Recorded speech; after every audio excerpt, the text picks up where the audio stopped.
നിങ്ങളിൽ പലരും പ്രഗ്നൻസിയിൽ നല്ല ഗ്ലോ ഒക്കെ എക്സ്പെക്ട് ചെയ്തിരിക്കുന്ന സമയത്ത് ആക്നെ ബ്രേക്ക്ഔട്ട്സ് നേരിട്ടവരാണോ? ഇത് പ്രഗ്നൻസിയിൽ തികച്ചും നോർമൽ ആയിട്ടുള്ള ഒരു കാര്യമാണ്. പ്രഗ്നന്റ് ആയിരിക്കുന്ന സമയത്ത് ആൻഡ്രോജന്റെ എഫക്റ്റ് കൂടുമ്പോൾ നമ്മുടെ സ്കിന്നിൽ കൂടുതൽ ഓയിൽ പ്രൊഡ്യൂസ് ചെയ്തിട്ട് കൂടുതൽ ആക്നെ ബ്രേക്ക്ഔട്ട്സ് ഉണ്ടാവുകയാണ് ചെയ്യുന്നത്. ഓർക്കുക, ഇത് തികച്ചും ടെമ്പററി ആയിട്ടുള്ള ഒരു കണ്ടീഷനാണ്. കൂടുതൽ ടെൻഷൻ ആവേണ്ട ആവശ്യമൊന്നുമില്ല. ഈ സമയത്ത് റാൻഡം ആയിട്ടുള്ള ക്രീംസ് ഓയിൽമെന്റ്സ് ഒന്നും നിങ്ങൾ പരീക്ഷിക്കാൻ നിൽക്കരുത്. കൂടുതലായിട്ടുള്ള എന്തെങ്കിലും ആക്നെ ബ്രേക്ക്ഔട്ട്സ് ഉണ്ടെന്നുണ്ടെങ്കിൽ ഡോക്ടറെ പോയി കണ്ട് പ്രോപ്പർ ആയിട്ടുള്ള ട്രീറ്റ്മെന്റ് എടുക്കുകയാണ് ചെയ്യേണ്ടത്. നമ്മുടെ സ്കിൻ കെയറിൽ അതുപോലെ ഫുഡ് ഹാബിറ്റ്സിലൊക്കെ ചെറിയ രീതിയിലുള്ള മാറ്റം വരുത്തി കഴിഞ്ഞാൽ നല്ല രീതിയിൽ തന്നെ മാനേജ് ചെയ്യാവുന്നതാണ്.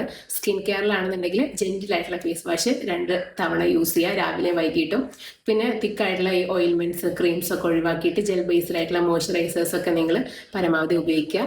പിന്നെ ഫുഡ് ഹാബിറ്റ്സിലാണെന്നുണ്ടെങ്കിൽ oily food items, fried, junk foods ഇതൊക്കെ പരമാവധി ഒഴിവാക്കുക. ഇത് ആക്നെ ബ്രേക്ക്ഔട്ട്സിനൊന്നല്ല, പ്രഗ്നന്റ് ആയിരിക്കുന്ന സമയത്ത് തന്നെ അത്ര വലിയ നല്ലതല്ല. അടുത്തത് ഹൈഡ്രേഷൻ ആണ്. നല്ല രീതിയിൽ തന്നെ വെള്ളം കുടിക്കുക, സ്ട്രെസ് ഒക്കെ കുറയ്ക്കുക, കൂളിംഗ് ആയിട്ടുള്ള ഫുഡ് ഐറ്റംസ് ഒക്കെ നിങ്ങൾ ആഡ് ചെയ്യുക. ഇനി നിങ്ങൾക്ക് പുറമെ പുരട്ടാൻ ചന്ദനം റോസ് വാട്ടറിൽ മിക്സ് ചെയ്തിട്ട് ഉപയോഗിക്കാം, അല്ലെങ്കിൽ പ്യുവർ ആയിട്ടുള്ള ആലോവേറ ജെല്ലൊക്കെ യൂസ് ചെയ്യാം. ശ്രദ്ധിക്കുക, ഇത് രണ്ടും യൂസ് ചെയ്യുന്നതിന് മുമ്പ് പാച്ച് ടെസ്റ്റ് നിർബന്ധമായിട്ടും ചെയ്തിരിക്കണം. കാരണം എല്ലാവർക്കും എല്ലാതും സ്യൂട്ട് ആയിക്കൊള്ളണം എന്നില്ല. ഇനി എന്തൊക്കെ ഫുഡ് ഐറ്റംസ് ആണ് ഇൻക്ലൂഡ് ചെയ്യേണ്ടത് എന്നറിയണമെങ്കിൽ അക്കൗണ്ട് ഫോളോ ചെയ്തിട്ട് ഫുഡ് എന്ന് കമന്റ് ചെയ്താൽ മതി. ഞാൻ നിങ്ങൾക്ക് അയച്ചു തരുന്നതായിരിക്കും.